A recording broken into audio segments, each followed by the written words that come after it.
sino kayang nakabili ng lupa na yan, ano? Sa wakas magkakaroon na tayo ng kapitbahay. Ay ganda! Nandito ka ba para makumpleto ang pamilya natin? Mangalong? Aswang? Alam niyo na aswang sila?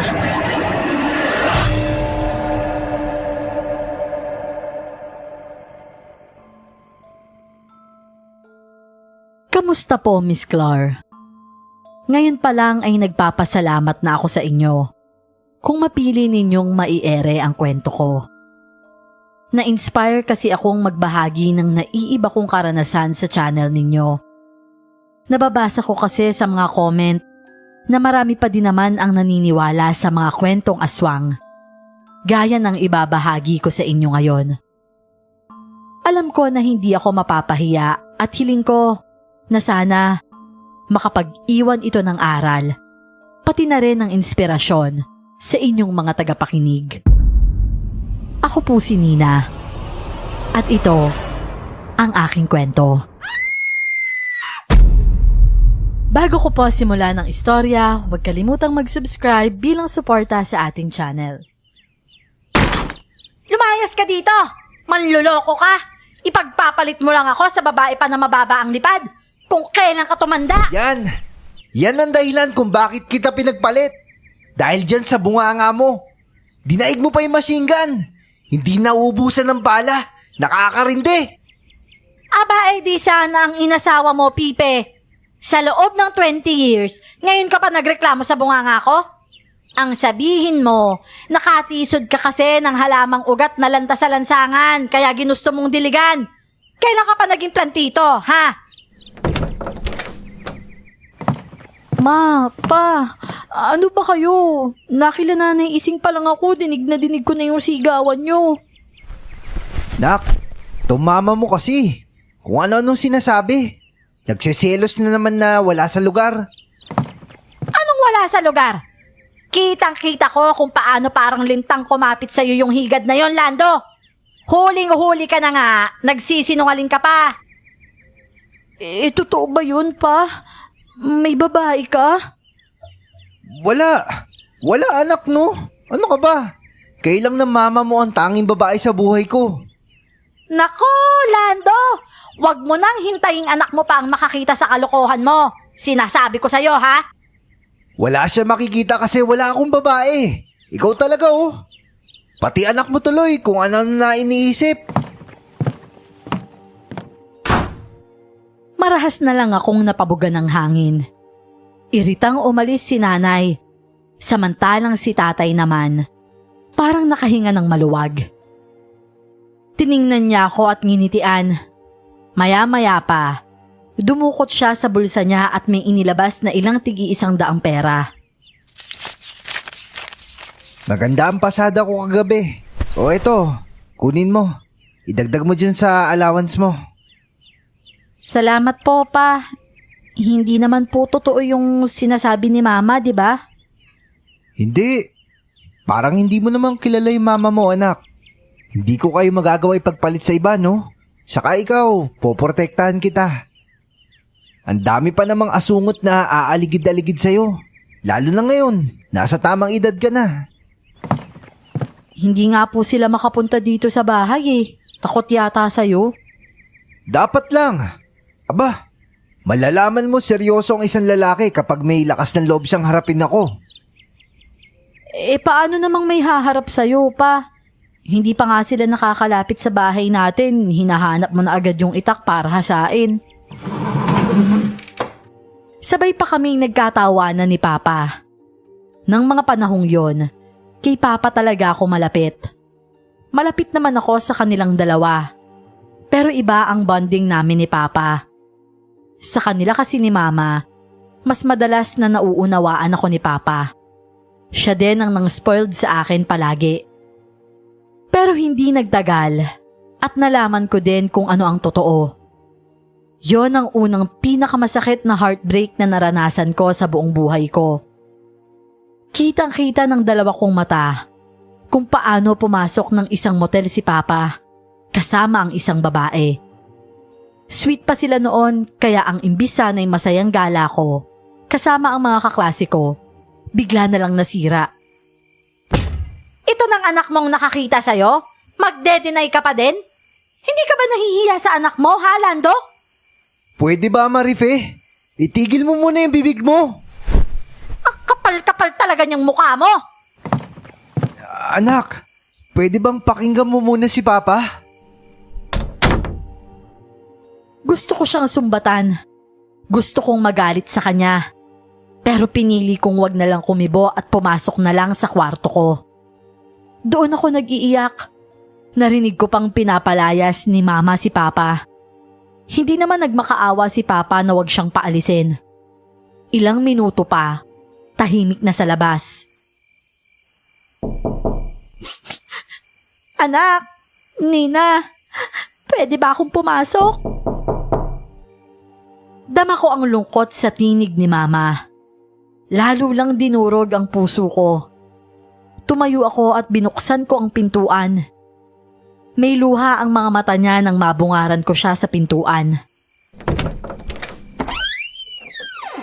Wala na ang papa mo. Umalis na talaga siya. Hindi man lang po ba siya nakiusap sa inyo, Ma? Hindi na. Sa palagay ko, gusto niya din talagang umalis, anak. Matagal nang nanlalamig ang papa mo sa akin. Nasasaktan ako. Noon pa man ramdam ko nang may iba na siya. Ayoko lang masaktan kaya nananatili ako. Patawarin mo ko, anak, ha? Hindi ko na talaga kinaya. Sobrang nakakabastos na kasi yung ginagawa niya sa atin. Nauunawaan ko naman po, Ma. Siguro, kailangan na lang muna natin siyang pabayaan sa gusto niya. Kung saan siya magiging masaya. Nang yakapin ako ni Mama, binuhos ko na din lahat ng sama ng loob ko. Sabay kaming nag-iyakan. Nang araw na yon ay natahimik ang buong bahay namin. Parehas kaming walang gana ni Mama sa lahat ng bagay. Pero kinabukasan din, maaga akong nagising sa mabangong aroma ng sinangag na niluluto ni Mama. Palibasa wala pang kain mula pa kahapon ng tanghali, kaya agad na kumalam ang sikmura ko.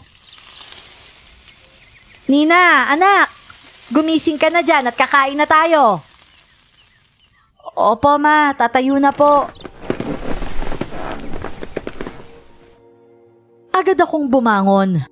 Nakangiting mukha na ni Mama ang bumungad sa akin sa kusina. Nakakahawa ang ngiti niya, kaya naman napangiti na din ako. Hindi ko maiwasang mabilib kay Mama.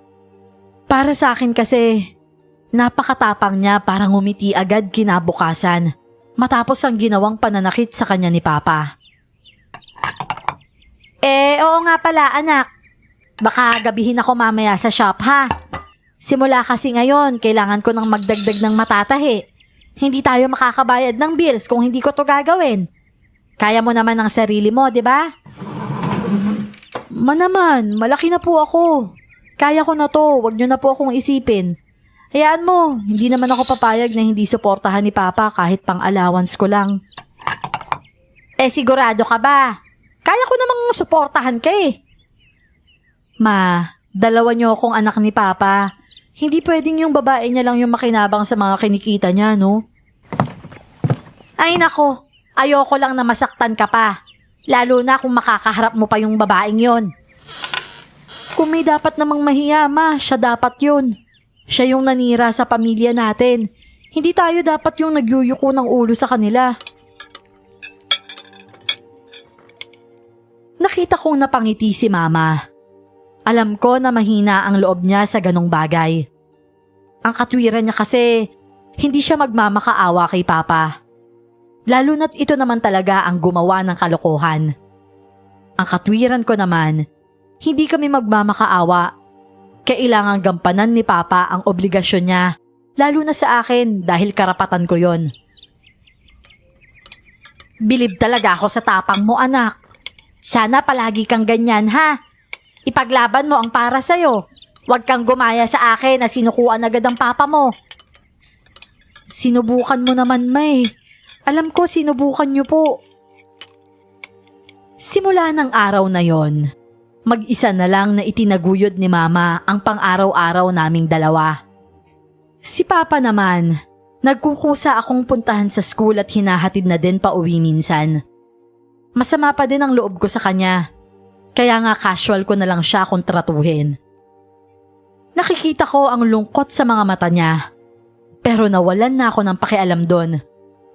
Pinili niya kaming sakta ni Mama, kaya tiisin niya kung ano lang ang kaya kong ibigay sa kanya. Napansin mo ba yung naglilinis dyan sa kabila, anak? Sino kayang nakabili ng lupa na yan, ano? Sa wakas magkakaroon na tayo ng kapitbahay. Ma, may kapitbahay naman tayo ah. Oo nga, pero malayo. Ayan, halos kadikit lang natin. Maganda po bang malapit na malapit yung kapitbahay, Ma? Ewan ko nga din eh. Sa palagay ko naman ayos lang din yan. Depende siguro sa ugali. Tumayo ako mula sa pagkakaupo sa lamesa kung saan ako gumagawa ng mga assignments ko at activities.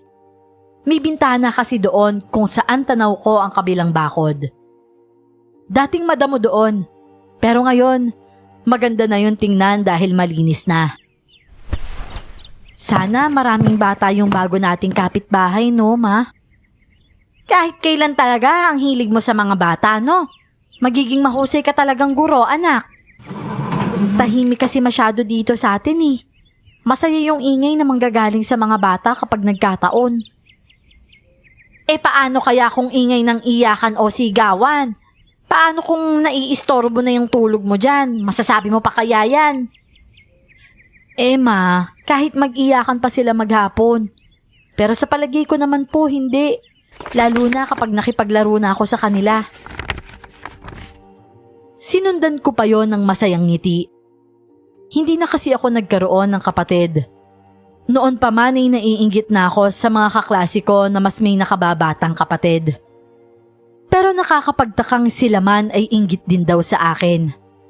Kung alam lang nila kung gaano kalungkot maging nag-iisang anak, pagsisisihan nilang sinabi pa nila yon.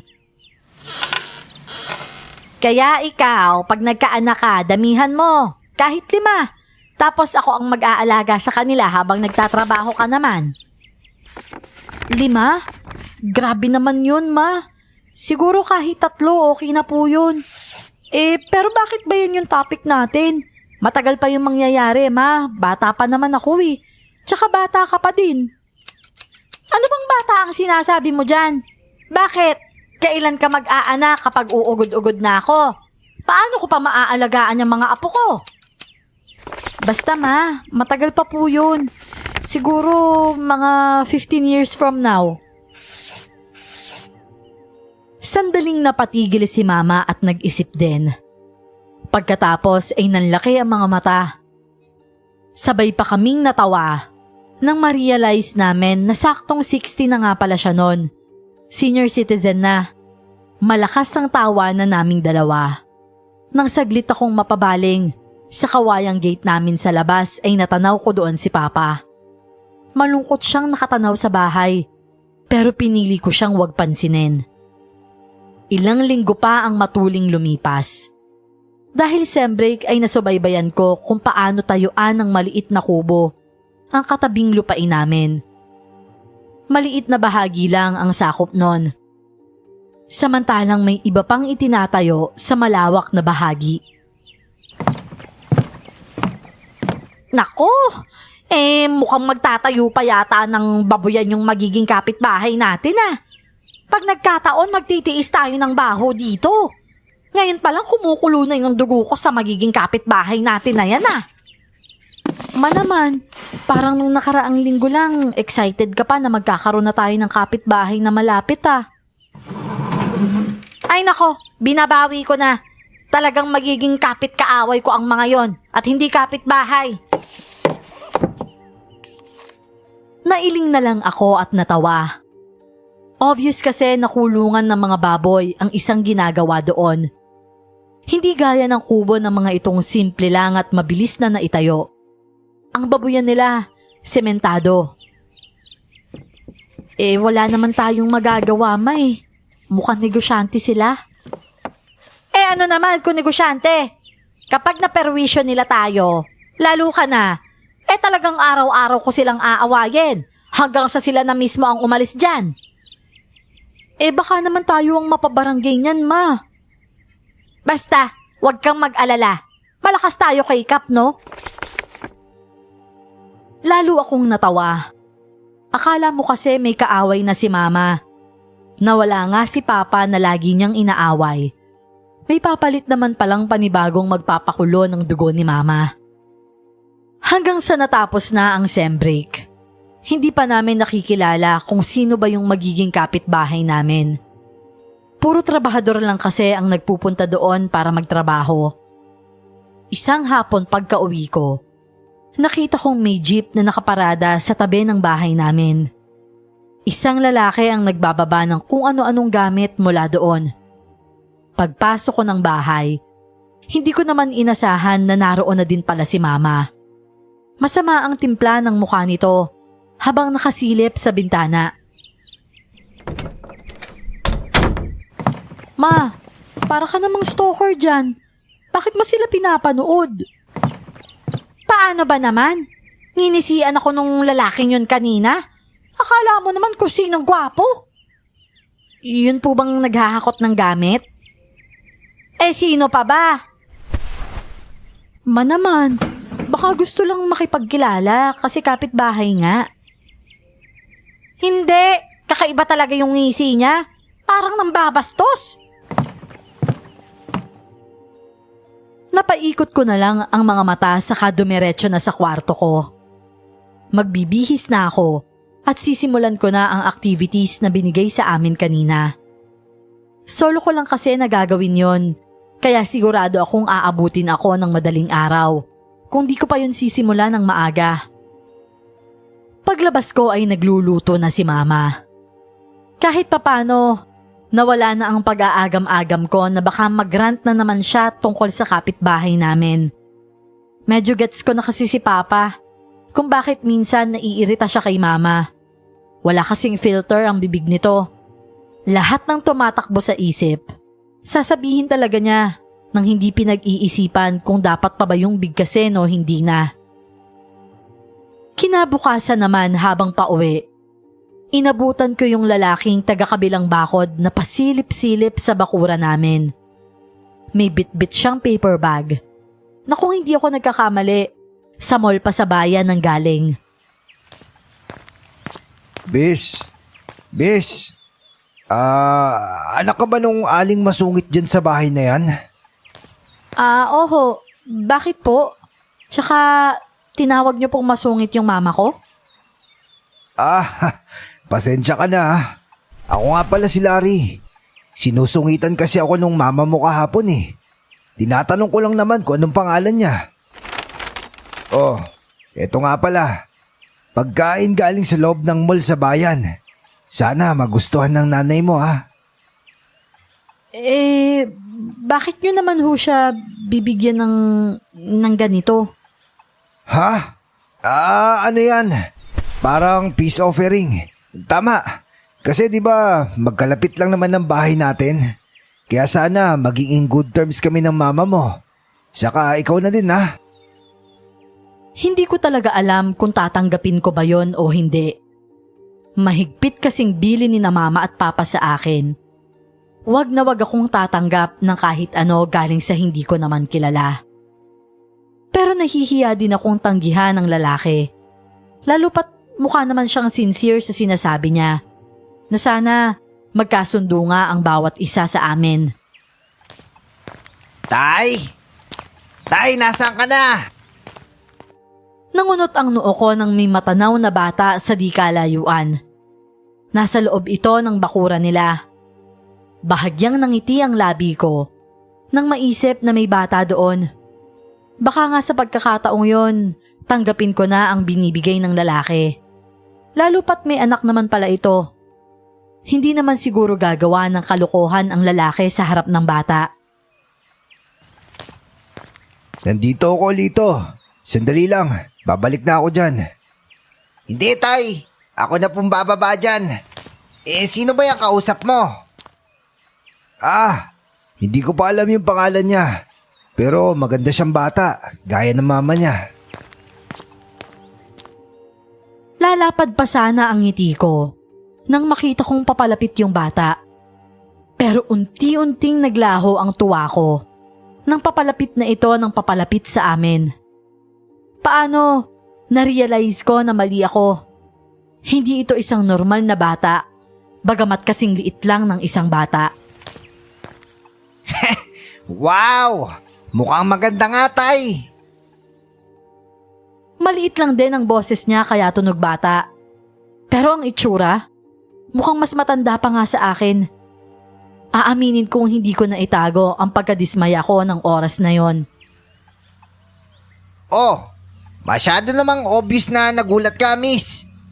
O baka namang namamangha ka lang sa akin. Ngayon ka lang ba nakakita ng tulad ko? Ha? Hindi. Ano lang kasi, akala ko kasi bata ka. 25 pa lang ako, kaya tama ka naman na bata pa ako. Hindi mo ba pwedeng itago yung pagkadismaya mo sa itsura ko, miss? Nako, hindi sino ba ako para manghusga? Kahit ako naman may kapansanan din, di ba? Maganda ka pa din naman kahit bulag yung isang mata mo. Siya nga pala. Ano nga palang pangalan mo? Nakita agad kita kagabi dun sa bintana na nasa gilid ng bahay nyo. Ang ganda-ganda mo, miss. Nako, salamat. Sige kailangan ko nang pumasok . Hindi mo ba to dadalahin, miss? Para sa inyo kasi talaga to ng mama mo. Kayo na lang po siguro yung personal na magbigay niyan sa kanya mamaya, sir. Larry itawag mo sa akin, miss. Pwede din namang Uncle Larry. Ako naman si Lito. Nice to meet you, ganda .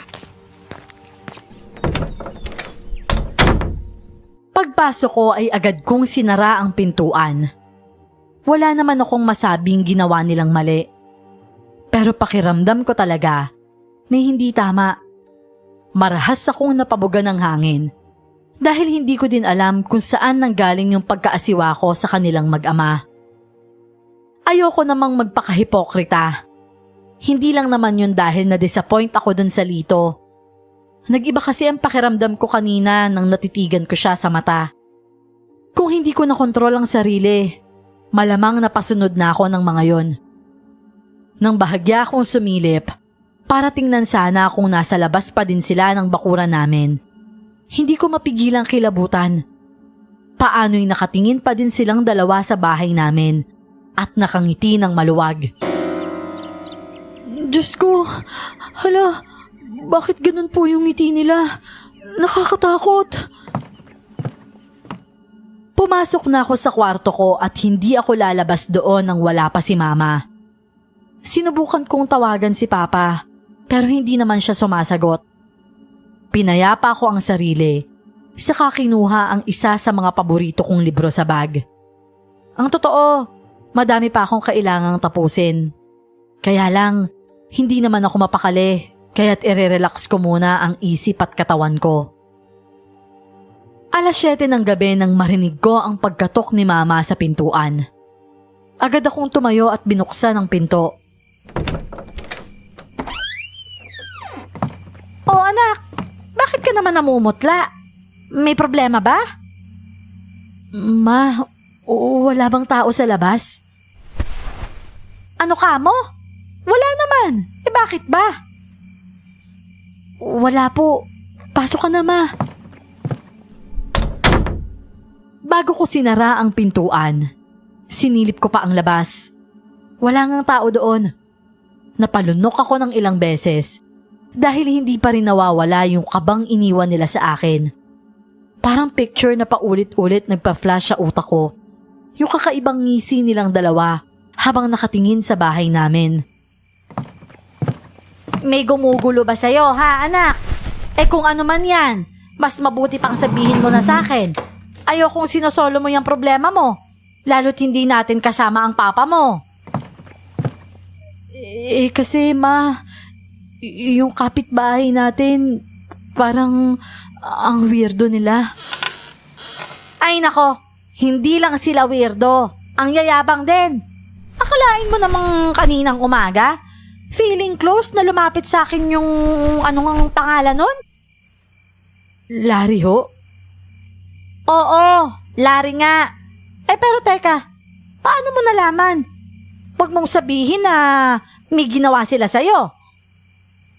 Wala naman po, ma. Baka na misinterpret ko lang po sila kanina. Ay nako anak, pakinggan mo ang instinct mo. Kapag hindi ka komportable, huwag mong pilitin ang sarili mo. Hindi natin sila obligasyong pakisamahan.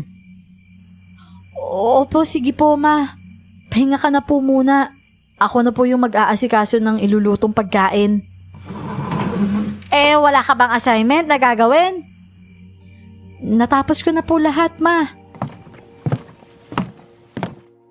Kinabukasan ay maaga akong napabalikwas. Dahil parang naririnig ko si mama na may kaaway. Mabilis akong bumangon at agad na nagpunta sa sala. Hoy, lalaking feeling gwapo! Unang-una, hindi kita matitipuhan kahit anong pagpapakyut ang gawin mo dyan. Amoy Eva ka pa din ang alaga mong baboy. At saka pwede ba? Gawan mo ng paraan niyang umaalingasaw mong koral. Nakakaperwisyo kayo. Hindi ko magawang enjoyin yung pagkain ko sa gabi dahil sa amoy na nanggagaling sa inyo. Ikaw naman nakikiamoy ka na nga lang, nagrereklamo ka pa. Ano po magagawa ko? Hindi ko naman kayang kontrolin ng hangin kung saan yan gusto mapunta. Pwes, kontrolin mo kung kinakailangan. Wala akong pake kung paano mo gagawin. Basta't gawin mo. O siya, sige na. Para sa'yo, huhulihin ko pati ang hangin. Basta't huwag ka lang magagalit palagi. Mas gumaganda ka kapag galit ka eh. Lalo kung nai-inlove sa'yo kapag ganyan. Ano ka mo? Talagang bastos ka, no? Oh, yan ka na naman. Ang ganda-ganda mo. Buisit ka! Inis na ibinaba ni mama ang bintana naming jealousy. Saka padabog na nagtungo sa lutuan. Doon niya lang ako napansing nakatingin sa kanya. Ay nako anak, nagising ba kita? Pasensya ka na ha. Nagising kasi ako sa napakasangsang na amoy. Nakakainis. Ang aga-aga gusto ko sumuka. Wala naman po akong naaamoy ma. Pero kahapon nga po, minsan napapadpad sa atin yung amoy ng dumi ng baboy nila. Yun na nga anak.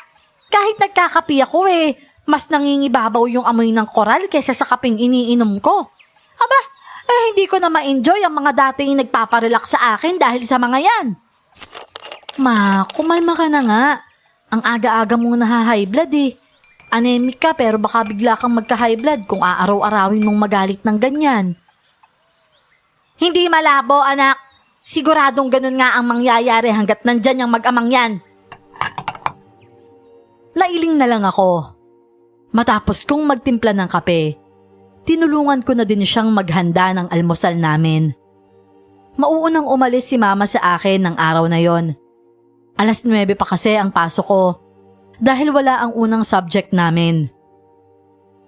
Habang naghihintay naman ako ng tricycle sa labas ng bahay, may naramdaman akong presensya na malapit sa akin. Nang tingnan ko kung sino yon, nakita ko si Lito. Nasa tabi ko na pala siya.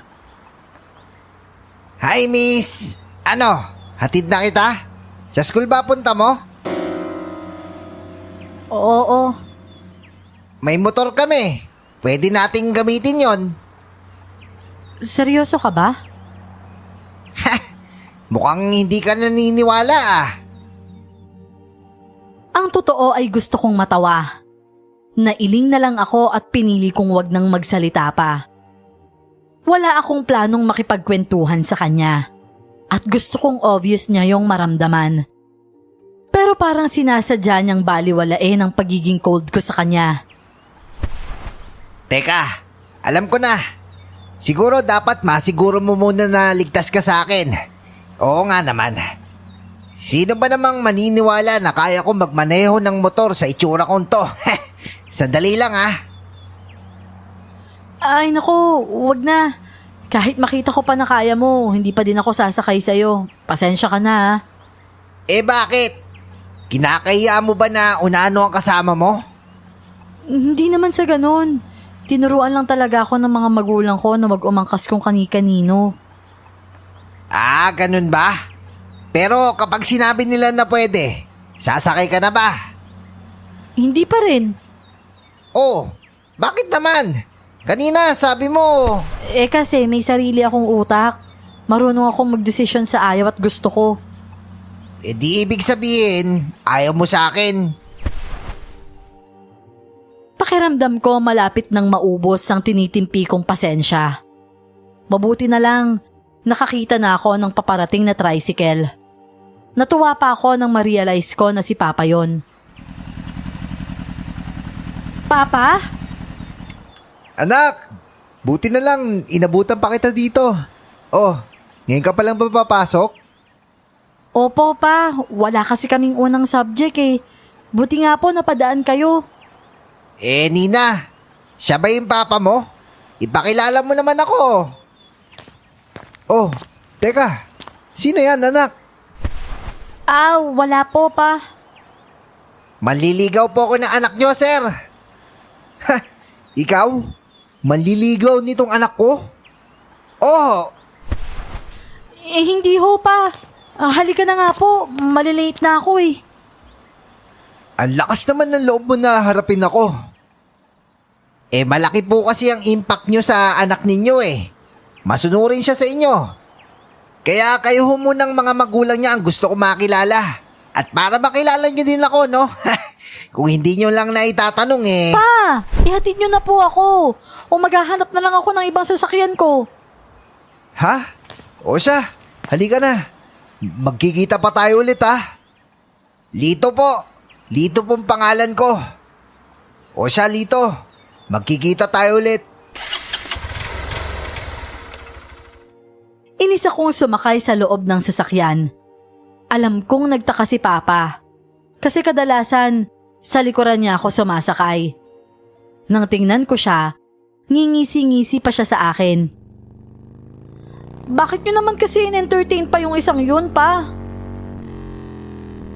Di ba? Sabi ko sa'yo, pag ang isang lalaki naglakas loob na harapin ang tatay ng nililigawan niya. Hindi ko nga po manliligaw yun. Ang kulit nyo naman eh. Oh, bakit siya nagpakilala manliligaw mo kung ganun? Ewan ko. Basta hindi ko hahayaang manligaw yun sa akin, no? Bakit naman? Dahil ba na unano siya? Oo. Pero bukod dun, ayoko talaga sa kanya. Bakit hindi mo bigyan ng chance? Malay mo naman. Kung gusto nyo siya, di kayo yung makisama sa kanya. Saktong narating na namin ang eskwelahan. Kaya padabog na din akong bumaba ng tricycle. Hindi na ako nagpaalam sa kanya. At hindi ko na din siya nilingon pa. Bad trip talaga ako ng umagang yon. Kaya kahit mga kaibigan ko, hindi ko din muna kinausap. Pero hindi ko akalain na may ikakapal pa pala ang mukha ni Lito. Paglabas ko kasi ng school, nakita ko siyang nakaabang sa akin. Sakay siya ng isang motor na parang ipinasadya para sa height niya. Nakaporma din siya na parang isang sigang rider. Maraming ginto sa katawan, tapos naka-shades pa. Hindi ko maiwasang mapangiwi sa kabuuan niya. Oh, babe! Nandiyan ka na pala! Sakay na! Ihahatid kita pa uwi. O gusto mo bang kumain muna tayo? Ano? Babe? Oo, babe! Ay naku, umuwi ka na nga lang mag-isa. Babe naman! Huwag mo nga akong mababe-babe dyan. Hindi kita kaano-ano, no? Tantanan mo na nga ako. Pumayag na si Tito Lando na ligawan kita eh. Wala akong pakialam. Kung gusto mo siya yung ligawan mo, buwisit. Nang mga panahong yon ay hindi ko naramdaman ang hiya. Pinagtitinginan na kami ng mga tao sa paligid at rinig ko na din ang bulong-bulungan. Nang makita ko ang isa kong manliligaw, agad ko siyang nilapitan at kinapitan sa braso. Nakikita mo to? Boyfriend ko siya kaya layuan mo na ako. Pero ang sabi ni Tito Lando, wala ka pa namang boyfriend ah.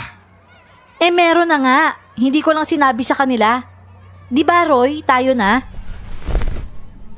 Pinisil ko pa ng bahagya ang braso niyang hawak ko. Nakakaunawa naman siyang tumango at masayang ngumiti sa akin. Pagkatapos, si Lito naman ang hinarap niya at mayabang na pinagsabihang wag nang lalapit sa akin kahit kailan. Pinagbantaan niya pa ito na sasaktan sa susunod na makitang umaaligid ito sa akin. Nakahinga ako ng maluwag nang tuluyang mawala si Lito sa paningin namin. Pero hindi nakaligtas sa akin ang matalim niyang titig at ang makahulugang ngisi sa manliligaw ko bago siya tuluyang umalis. Hindi ko inakalang magiging sanhi pa ang pagpapanggap kong yon ng kapahamakan sa ibang tao. Ano ho, Nay? Saan daw ho nakita? Doon daw sa ilalim ng tulay. Naka-uniform pa nga daw, sabi nung nanay. Narinig ko pagdaan ko dun kanina. Hindi daw umuwi magdamag eh. Hindi. Sino daw po yung pumatay sa kanya?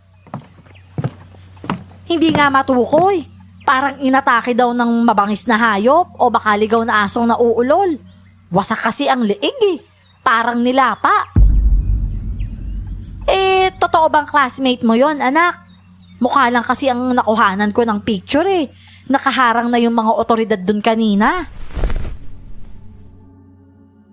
Hindi ako nakaimik. Makailang beses kong chinek ang mukha niya. Pero malinaw, siya nga si Roy. Yung manliligaw ko na tumulong sa akin kahapon para itaboy si Lito. Nanghina ako at pinanginigan ng katawan. Hindi ako makapaniwala. Naiiyak ako na hindi ko mawari. Nakumpirma ko pang siya ngayon pagpasok ko sa eskwelahan. Samot-sari ang naging haka-haka sa kung ano ba ang sumalakay at pumatay sa kaklase namin. May mga nagsasabing mabangis na hayop lang daw yon. Lalo pang at minsan, may naliligaw na mababangis na asong bundok sa komunidad namin.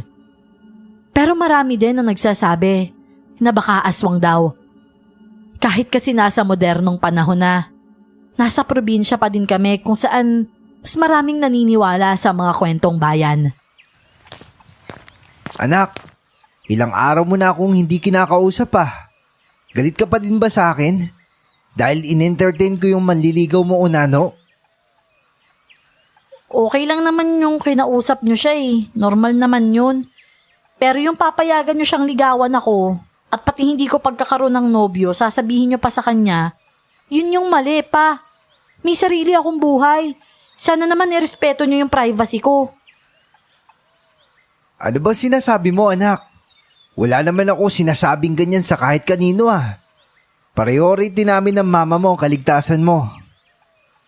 Pa naman, pati sa akin nagsisinungaling ka pa rin? Sasabihin ba ni Lito sa akin na pinayagan nyo siyang manligaw sa akin kung hindi totoo? Ibig mo sabihin, mas naniniwala ka sa sinabi sa'yo ng batang yon kaysa sa sinasabi ko ngayon? Natahimik ako. Ramdam ko sa tinig ni Papa ang sama ng loob. Napaisip din ako at nahiya sa ginawi ko. Naapektuhan na yata ng panloloko ni Papa kay Mama ang tiwala ko sa kanya. Pasensya ka na anak ha. Naunawaan ko naman na nawalan ka ng tiwala sa akin. Pero sana, wag mo naman pagdudahan yung pagpapahalaga ko sa'yo. Nagkaganito man kami na mama mo, hindi pa rin magbabago yung pagmamahal at pag-alala ko sa'yo. Sorry po pa. Medyo stress lang ako nitong mga nagdaang araw eh. Papasok na po ako sa bahay. Pwede mo akong makausap palagi anak. Tumango naman ako at ngumiti. Papasok na sana ako sa gate namin na gawa sa kawayan. Nang matanaw ko si Lito at Larry na parang lihim na nanunood sa amin ni Papa. Napabalik ako ng sulyap kay Papa at tinitigan siya. Pa, kapag po ba napakiusapan ko si Mama, babalik ka po ba dito sa bahay? Oo naman. Kaya lang anak, ang iniiwasan ko din kasi yung magiging madalas na pag-aaway namin ng mama mo. Ayoko dumating sa punto na pati respeto namin sa isa't isa mawala na. Kilala mo na naman yung mama mo, di ba? Historian yun. Ano pong historian? Historical. Lahat ng nakalipas kinakalkal. Hindi nakakalimot. Ultimo petsa at oras, tandang-tanda niya. Sabay pa kaming natawa ni Papa. Pero maya-maya pa, sumeryoso na din ang mukha ko. Nag-iisip kung dapat ko bang sabihin sa kanya yung mga bagay na kinakastresan ko. Ayoko namang isipin niya na baka nagiging tamang hinala lang ako sa mga tao sa paligid ko. Pa, pwede po ba na araw-araw mo na lang akong sunduin at saka ihatid? Oo naman anak. Ikaw lang naman hinihintay ko eh. Salamat po, Pa. Sige po, papasok na po talaga ako. O siya, basta kapag may problema ka, tawagan mo lang ako. Nginitian ko siya at tumango na din ako. Nang gabing yon, hindi ako kaagad nakatulog. Ewan ko ba, hindi ko din alam kung bakit hindi mawala si Lito sa pinagdududahan kong pumatay kay Roy. Nalaman ko kasing case closed na daw ang pag-iimbestiga. Dahil naniniwala sila na mabangis na hayop ang may gawa nun sa kanya. Pero iba talaga ang pakiramdam ko. Malakas ang kutob ko na hindi lang basta hayop ang may gawa nun sa kanya. May laman ng kakaibang ngisi at matalim na titig sa kanya ni Lito nung hapon na yon bago niya kami iwan. Anak, Nina, gising ka pa ba? Nakikita kong bukas pa yung ilaw mo. Opo, Ma. Matutulog na din po ako. May tinapos lang po. Ganun ba? May dala kasi akong pagkain galing sa handaan kanina sa shop.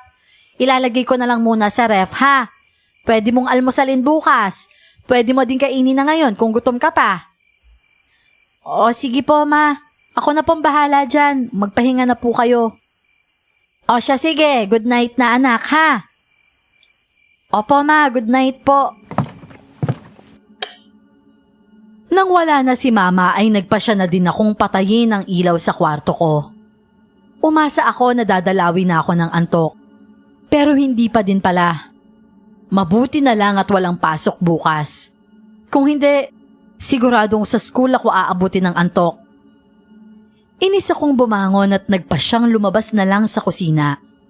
Total, curious din naman ako sa kung ano ang dala ni Mama. Dumiretso ako sa ref at kinuha ang nakabalot sa foil ng hindi nagbubukas ng ilaw. Natuwa ako nang makitang cake yon, spaghetti at lumpia. Dali-dali akong nagtungo sa kusina para kumuha sana ng kutsara at tinidor. Nang may matanaw ako sa labas.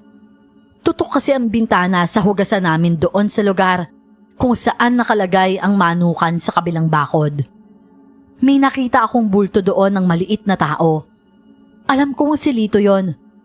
At dahil nakaharap siya sa gawi ko, kitang-kita ko kung paano niya gilitan ng leeg yung manok na hawak niya. Sa isang pitsil niya isinala ang dugo nun. Ang dami naman ng manok na kinakatay nun. Aanhin pa nila yun? Ibebenta? Kailan pa sila nagbenta ng mga alaga nila? Aalis na sana ako at babalik sa pagkaing nasa lamesa. Nang mapakunot ang noo ko, kinuha ni Lito ang pitsil at dinala yon sa bibig niya. Gumapang ang kilabot sa katawan ko nang makitang nilagok niyang lahat ng laman nun hanggang sa tila wala nang matira. Umalo ng kaba sa dibdib ko. Hindi ko inaasahan nang bigla niya nalang pagtingin sa gawi ko. Para akong estatwang nanigas sa kinatatayuan ko. Lalo na nang ngumisi siya sa akin at kumaway pa. Pero ang nakakagimbal, nung dalhin niya sa leeg niya ang kamay na pinagkakaway sa akin at iginuhit ang hinlalaki sa sariling leeg. Sumenyas din siya na wag akong mag-iingay. Kinabukasan naman, Nagising ako sa mga katok ni Mama sa aking pintuan. Anak, Nina, aalis na ako ha? Ilak mo tong pintuan dito sa loob, nak. Opo, sige po, Ma.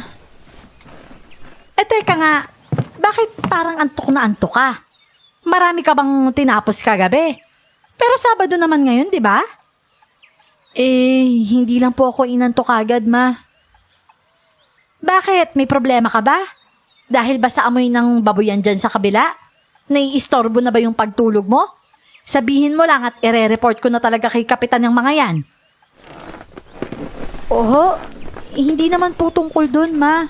Baka kasi malapit na akong datnan. Nakaraang buwan din kasi ganito ko eh. Ah, ganun ba? Magpahinga ka na lang pala maghapon. Nagluto ako ng pagkain mo.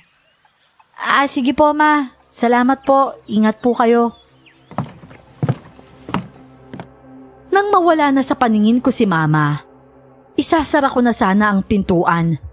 Nang bigla na lang may kamay mula sa labas ang pumigil doon.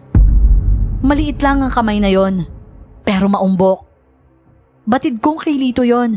Hindi ko pa man siya nakikita. Gusto sana kitang makausap, ganda. Ayos lang ba yon? Gusto ko sanang ilaban ang pagsasara ng pintuan. Pero malakas siya. Tuluyan niya yung naitulak pabukas. Wala akong nagawa kung hindi ang mapaatras na lang.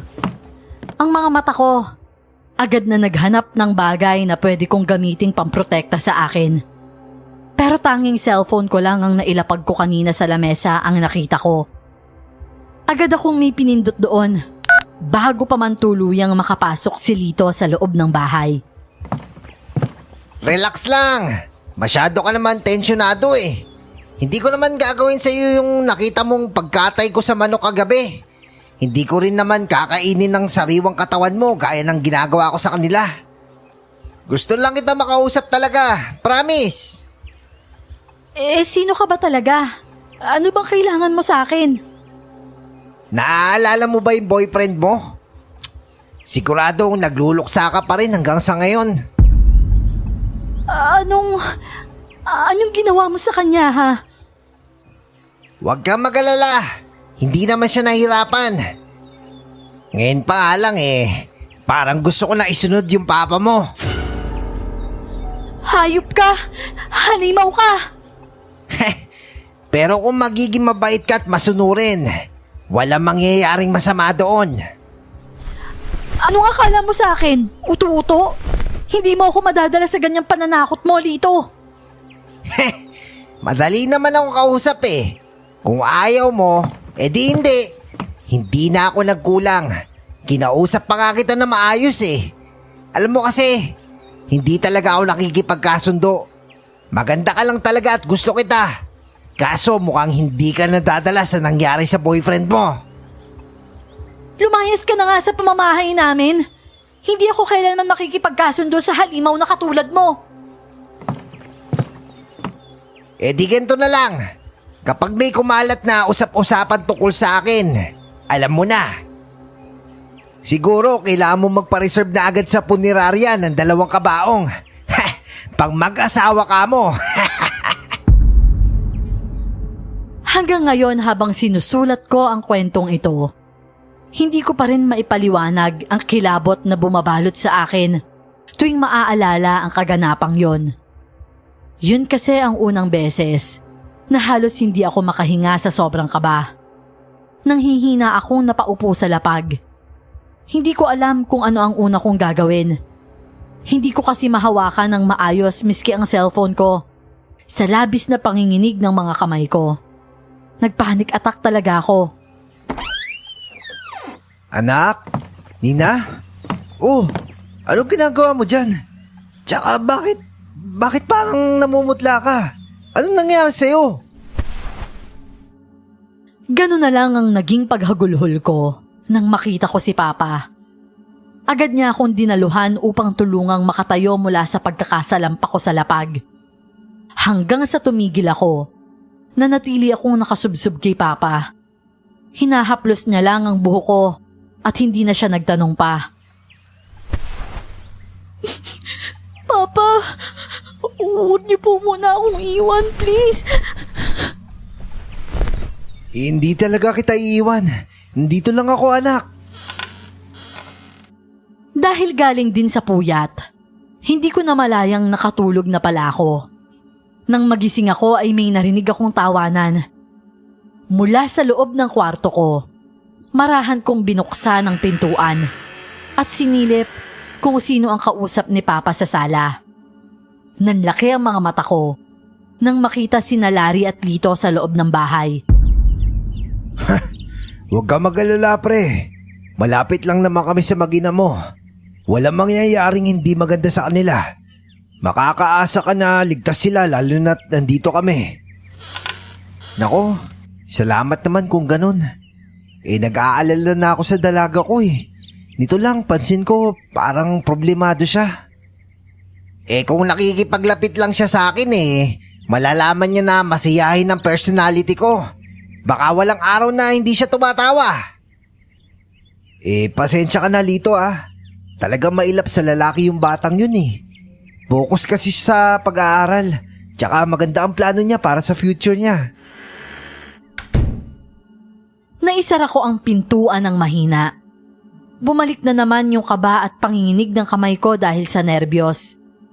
Hindi ko masisisi si Papa kung nakikisama siya sa mag-amang yon. Hindi niya din naman alam ang mga nangyayari sa akin at ang mga nalaman ko. Wala siyang kaide-ideya na hindi normal na tao ang mga kaharap nito ngayon. Hanggat naririnig ko ang boses ng mag-ama sa labas, nagpapanggap akong tulog. Wala akong tapang na harapin ang mga ito at makipagplastikan lalo na kay Lito. Sige pre, maraming salamat dito sa bigay niyo ah. Malakas ang pagkakasigaw ni Papa. Kaya na siguro kung wala na sila Larry at Lito sa bahay. Doon pa lang ako nagpasyang lumabas. Kanina ko pa din kasing tinitimpi ang ihi ko. Dumiretso agad ako sa banyo. Anak, tignan mo to oh. Ang ganda oh. Tunay na ginto daw to. Sa palagay mo? Sa palagay ko pa, kailangan yung ibalik na yan sa nagbigay sa inyo. Hindi nyo alam kung anong kapalit niyan. Ano bang sinasabi mo anak? Wala tong kapalit no? Regalo lang to ni Larry sa akin. Kasi ngayon niya lang daw ako nakilala. Saka masaya din ako na may kapitbahay kayong mga lalaki. Mukha naman silang mapagkakatiwalaan eh.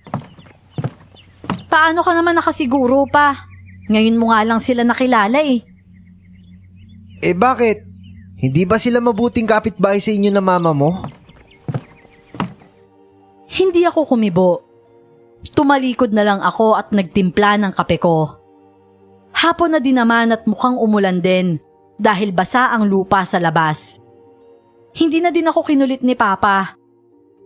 Hinihintay ko na tanungin niya ako tungkol sa kung anong nangyari sa akin kanina nung inabutan niya ako. Pero wala. Tahimik niya lang na pinagmasdan yung relo at mukhang manghang-mangha pa siya. Ngayon nga lang naman siya nakakita ng relo na purong ginto. Kaya siguro hindi siya makapaniwala na meron na siya nun ngayon. Pa, alam niyo po ba na may manliligaw na si Mama? Doon ko lang nabawi ang atensyon ni Papa. Kunot-noo siyang napalingon sa akin at dumiretso ng upo. Yun lang pala ang makakapagpabalik sa kanya sa realidad. Gusto kong matawa. Kitang-kita ko na ang selos sa mga mata niya wala pa man. Ano? Ulitin mo ang sinabi mo anak. Sino? Sino naliligaw sa mama mo? Ini-entertain niya ba yon? Sasagot na sana ako kung sino ang madalas na bumanat kay Mama. Saka para sana ma-realize niya din na plastic at palihim siyang ginagago ng Larry. Pero bigla na lang lumitaw ang mukha ni Lito mula sa bintana kung saan nakapwesto ang study table ko. Sumenya siya ng tahimik at muling dinala sa leeg niya ang hinlalaki at iginilit yun doon. Parang bumara ang kape sa lalamunan ko. Hindi ko yun nagawang lunukin agad. Nahirapan din akong huminga. Anak, hindi na. Ano ba tinitignan mo dyan? Pero bigla na lang nawala si Lito nang lingunin din ni Papa ang bintana. Hindi ko lubos maisip kung paano niya nagawang sumilip doon. Kahit ako, hindi ko magagawang abutin yon dahil unang-una, naka-elevate ng hanggang lagpas tuhod ang bahay namin mula sa lupa. Siya pa kaya na halos bewang ko lang ang tangkad. Nina, ano ba? Kinakabahan na ako sa mga kinikilos mo ha? Ano ba nangyayari sa'yo? Sabihin mo sa akin kung anong problema. Wala po pa. Ano lang, joke ko lang po yung kanina. Gusto ko lang kunin yung atensyon nyo kasi nasa relo mo na lang yung mga mata mo eh. Ayun ba? Pasensya na ha. Naignorante ang papa mo. Ngayon lang kasi ako nagkaroon ng gintong relo. Ipapatingin ko pa to bukas kung totoo. Baka mamaya niloloko lang ako ng mag-amang yun eh. Mas mainam pa nga po pa. Oo nga po pala. Anong oras po kayo uuwi? Papaabot pa po ba kayo kay mama? Sa palagay mo anak, tingin mo magandang ideya kaya yun? Hindi kaya magkaroon ng World War III? Ikaw talaga pa. Mamaya marinig ka ni mama eh. Talagang dinig na dinig ko. Aba parang speaker sa tenga ko ang boses ng papa mo. Anong World War III ang pinagsasasabi mo dyan? Kita mo anak, nabomba na ako agad. Kaya ito na, itataas ko na ang puting watawat at tatakas na ako. Ano ba kasing ginagawa mo dito ha Lando? Hindi ba tumalis ka na? Pwede ba Marife? Nandito lang ako dahil sa anak natin. Iniwan mo tong anak mo dito na nag-iisa. Umiiyak tapos nanginginig yung katawan. Mabuti nga naisipan kong dumaan eh. Baka kung hindi kung ano na nangyari dito sa anak mo. Hindi nakakibo si mama. Sa halip ay makahulugan siyang tumingin sa akin ng may pag-aalala. Nilapitan niya ako agad at kinapa ang leeg ko. Alanganin akong ngumiti sa kanya habang nag-iisip na ng idadahilan. Kilala ko kasi siya. Kapag hindi siya kontento sa nagiging sagot ko, hindi niya ako tinitigilan sa kakatanong. Totoo ba yung sinabi ng papa mo ha? Hindi ba tayos ka lang naman kanina nang iwan kita? Opo ma, ano lang kasi parang inatake lang ako ng anxiety. Kaya siguro inabutan ako ni papa na umiiyak. Aba kailan ka pa nakakaranas ng ganyan? Ako na mama mo na lagi mo pang kasama, walang kaalam-alam sa nangyayari sa'yo. Dahil ba to sa paghiwalay namin ng papa mo? Hindi naman po, ma. Nauunawaan ko po kung bakit nyo piniling makipaghiwalay kay papa. Promise po, hindi po to tungkol sa inyo ni papa. Kung ganon, ano nga, anak? Sa pagkamatay po ni Roy, ano po kasi... Parang nagugustuhan ko na po kasi siya eh. Ang totoo nga po niyan, plano ko na siyang sagutin. Kaso, yun nga, wala na po siya. Nagkatinginan pa sina mama at papa. May simpatya sa mga mata nila. Lumapit pa si papa sa akin at niyakap ako. Ganon din naman ang ginawa ni mama. Para akong nakahinga ng maluwag. Dahil napaniwala ko sila. Lalo patuloy na dagdagan ang guilt ko tungkol kay Roy. Sa pangalawang pagkakataon kasi, iniligtas niya na naman ako. In love na nga ba yung dalaga ko? Ang saklap naman ng unang kabiguan mo sa pag-ibig. Nandito lang kami ng mama mo ha. Isipin mo na lang na hindi talaga siya ang nakalaan para sa'yo. Tama ang papa mo anak. Makaka-move on ka din. At malay mo naman, may matipuhan ka pa sa mga iba mo pang manliligaw balang araw. Matuling lumipas ang mga araw. Hindi ko namamalayang buwan na ang lumipas simula ng pagbantaan ako ni Lito. Sa awa ng Diyos, hanggang sa mga sandaling yon, buhay pa namang parehas ang mga magulang ko. Patuloy pa din si Lito sa pambubwisit at pagmamanipula sa akin. Samantalang si mama naman, bihira ko nang marinig na magbunganga o magrant tungkol sa amoy ng koral sa kapitbahay namin. Bakit ka ba nag-aaral pa, Nina? Eh di para magkaroon ako ng maayos na buhay. Hindi mo ba alam yung kahalagahan ng pag-aaral? Hindi kasi yan uso sa amin eh. Meron kami ng bagay na pinakakailangan ng tulad nyo. Bagay na pinagpapaguran at ginababaliwan ng lahat. Talaga? Kaya ba nakontento ka na lang na ganyan ka? Oo. Aanuin ko ba yung eskwelahan na yan? Eh marami naman akong pera eh. May ginto ako tsaka diamante. Bakit pa ako maghihirap? Eh hindi naman lahat ng nag-aaral gustong yumaman lang. Yung iba masaya nang may ipagmamalaki silang kanila na hindi mananakaw ng kahit sino. Hindi nga mananakaw, pero madali lang aralin. Nakakatawa talaga. Pride nyo ba yan? Eh ikaw ba? Sa palagay mo kapag namiligro ang buhay ng isa sa mga magulang mo, hindi mo ipagbibili ang dignidad mong yan para lang mabuhay siya? Ano bang tinutumbok mo, Lito? Para lang linawin ko sa'yo kahit may mapahamak na isa sa mga magulang ko, nandyan pa din yung isa para suportahan ng isa. Hindi mo mabibili o ng kahit sino yung pagmamahal ng mga magulang ko sa pamilya namin. At lalong hindi mo yun magagawang aralin o kahit kopyahin man lang. Inis na sana akong lalakad palayo nang magsalita siya ulit. Bagay na hindi ko naman binigyang pansin dahil sanay na ako sa mga pagbabanta niya at pananakot. Naging kampante ako ng araw na yon. Isa sa desisyon ko na hanggang ngayon ay pinagsisisihan ko pa rin. Ano ho? Hindi po pwede. Ang mama ko po wala po dyan. Oho? Bakit hindi po sumasagot? Diyos ko, sige po, pupunta na po ako. Abot-abot ang kaba ko ng sandaling yon. Umaasa na sana hindi ganun kalala ang lagay ni Papa dahil baka hindi ko kayanin. Samot-sari ang gumugulo sa isip ko noon.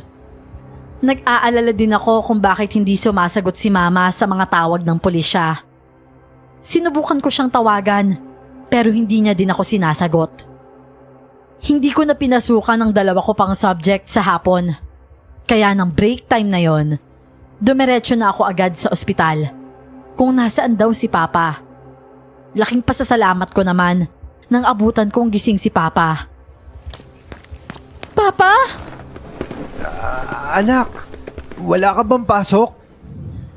Anong nangyari sa'yo, Pa? Bakit puro benda yung dalawa mong paa? Nagulungan ako ng truck sa paa, anak. Durog lahat ng buto ko. Baka putulin na to parehas. Hindi. Ano po ba nangyari? Paano kayo nagulungan?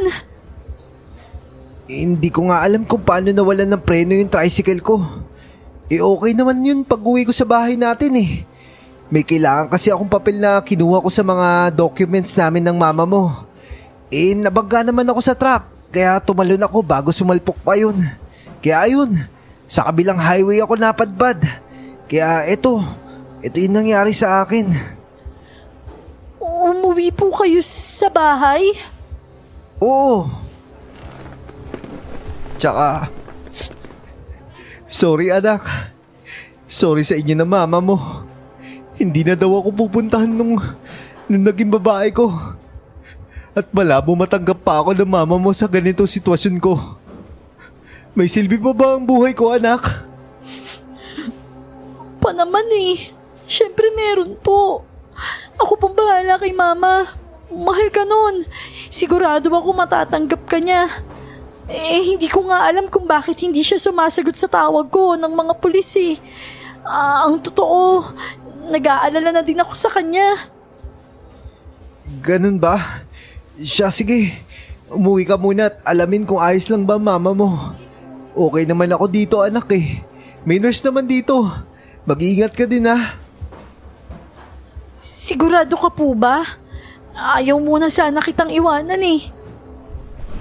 Sige na anak. Huwag ka na mag-alala. Saka may nurse naman dito at doktor eh.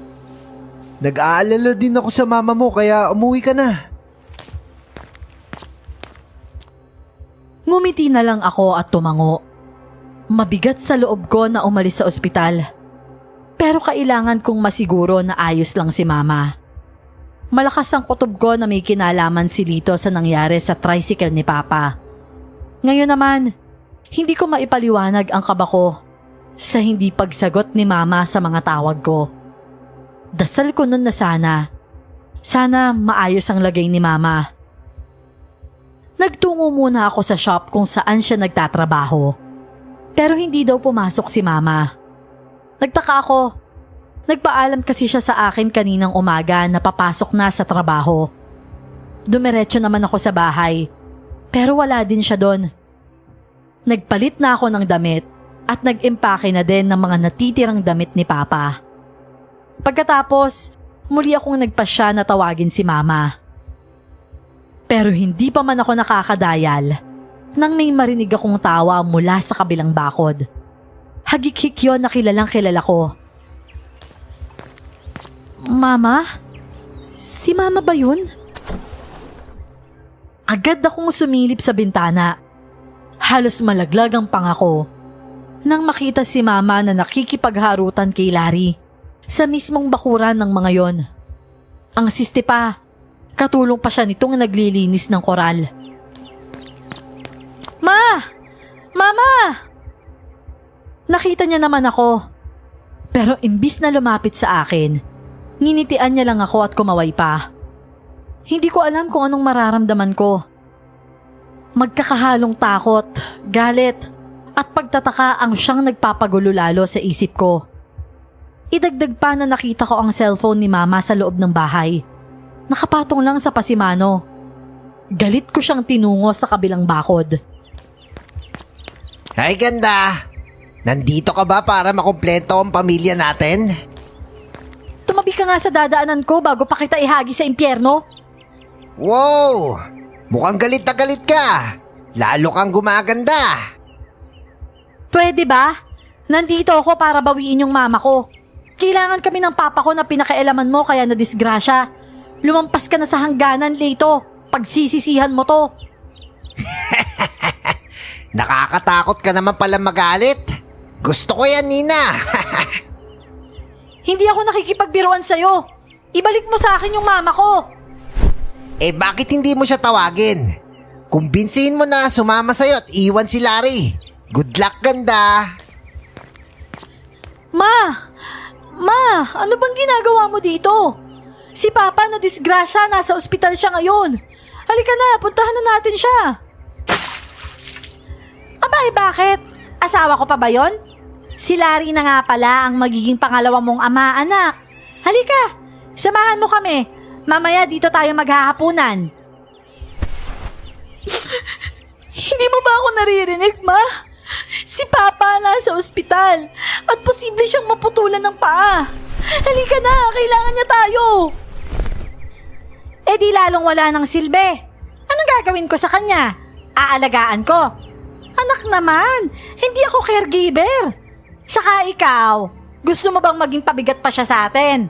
Dito, masaya tayo. Maraming pera, maraming ginto. Matikas pa at gwapo itong si Tito Larry mo.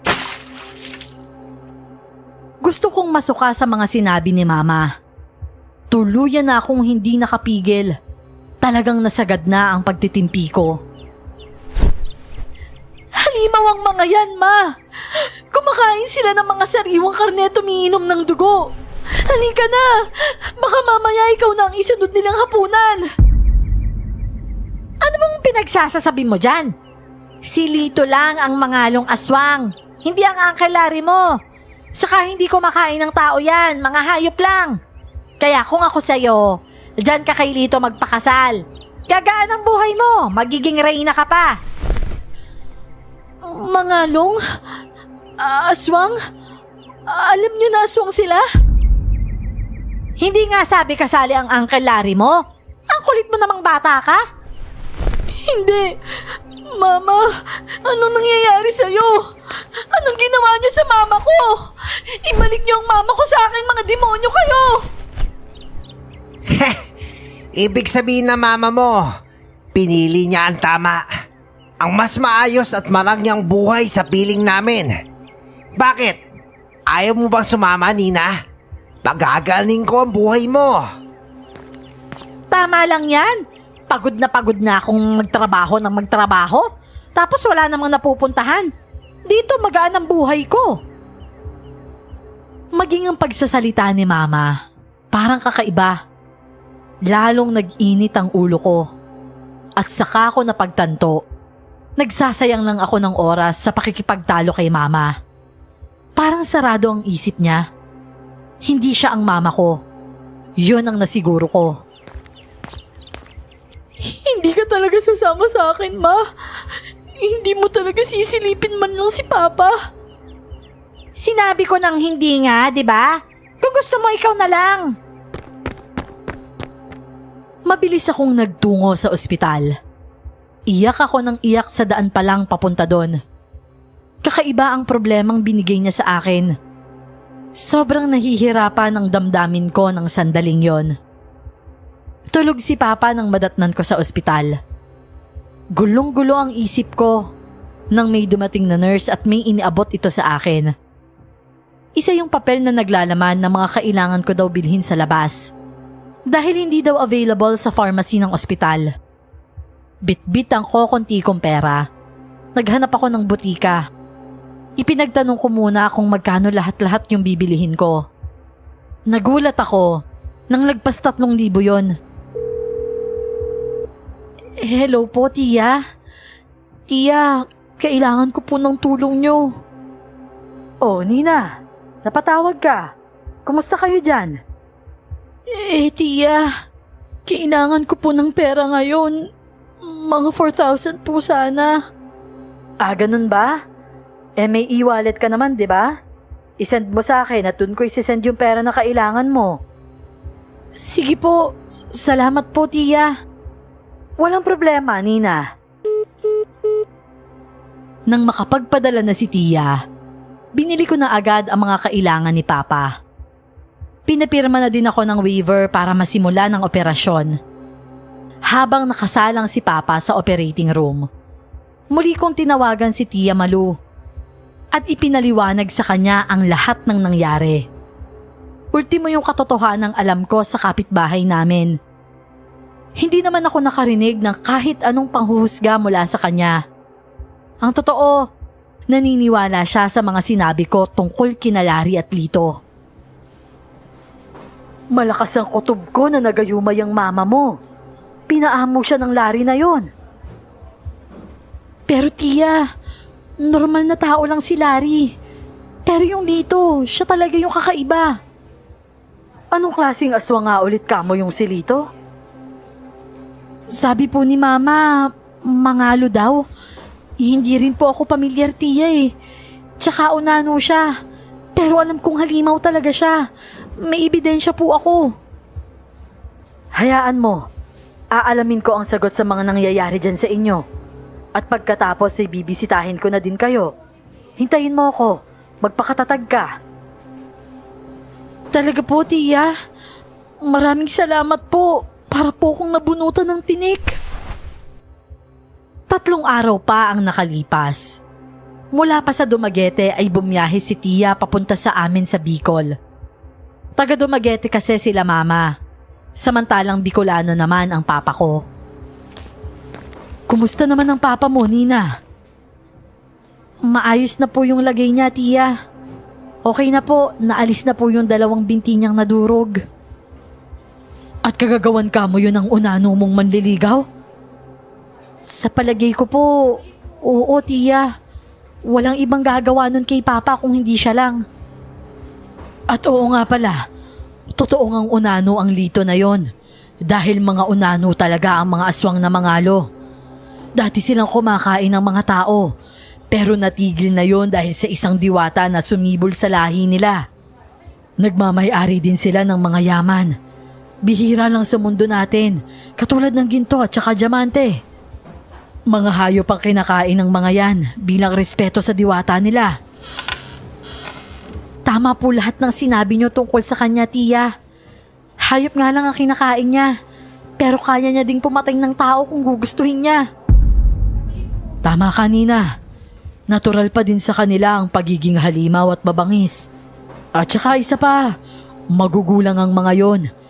Dahil marami silang yaman, ginagamit nila yon para makapagmanipula ng mga tao. Sa loob ng 3 araw ay hindi rin ako umuwi sa bahay. Dinala ko na talaga ang dapat kong dalhin dahil hindi ko alam kung kakayanin ko pang makita si Mama na nakikipagharutan sa ibang tao. Pupuntahan ko ang mama mo.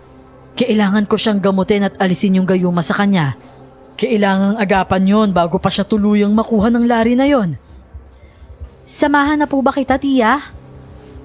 Wag na. Dito ka na lang. Bantayan mo ang papa mo. Ako nang bahala sa mama mo.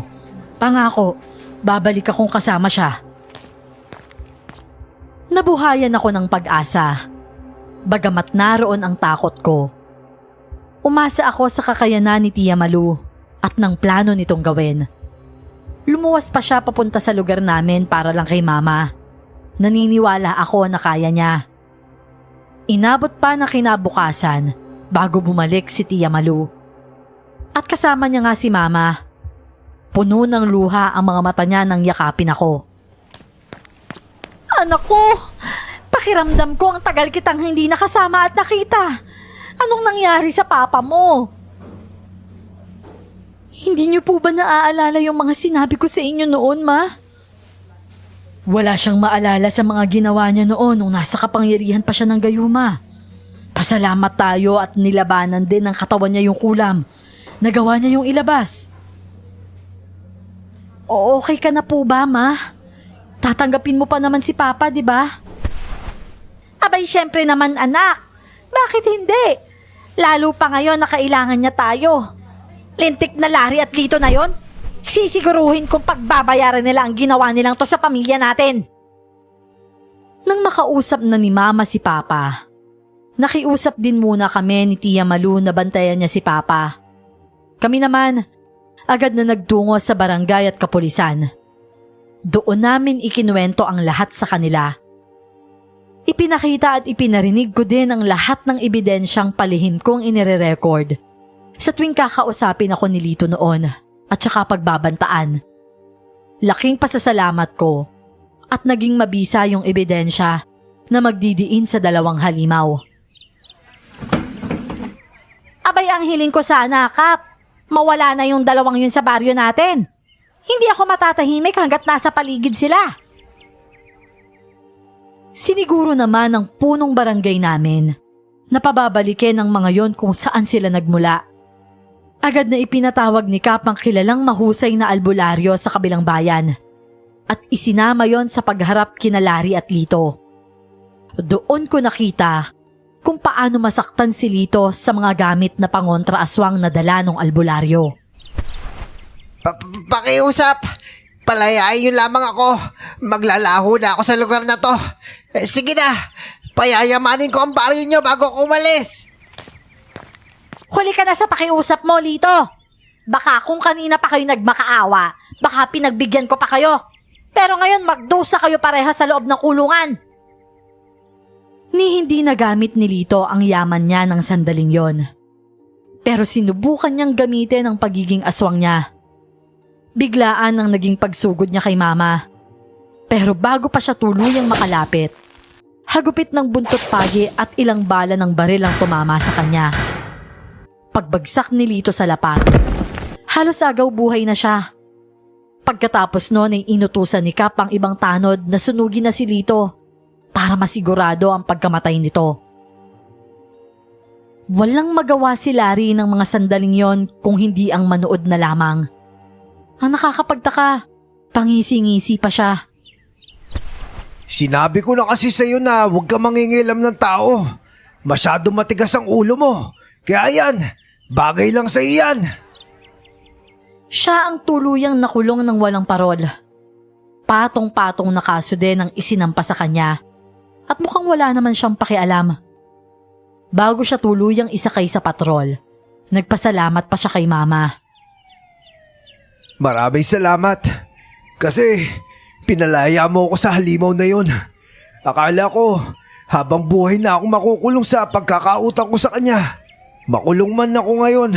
At least nasa kamay na ako ng mga tao at hindi sa isang halimaw. Ilang linggo pa at nakauwi na din si Papa sa bahay. Naging baldado man si Papa, mas naging matatag ang samahan nila ni Mama. Si Mama ang nagsilbi niyang mga paa. At ako naman ang inspirasyon niya nung mga panahong yon para magpatuloy sa buhay. Sa ngayon po ay nandito pa din ako kila Mama at Papa. May pamilya na akong matatawag at mga anak. Pero wala sa bokabularyo ko ang kasabihang mas masarap ang may sariling tahanan. Dahil dito pa lang sa bahay namin, nag-uumapaw na ang pagmamahal at pagkakaisa. Hindi ko siguro kakayaning humiwalay sa mga magulang ko habang nabubuhay pa sila. At malaking biyaya sa akin, napabor naman ang napangasawa ko sa desisyon kong yon. Hanggang dito na lang po ang aking kwento, Miss Clore. Maraming salamat po sa inyo at God bless po sa inyong lahat.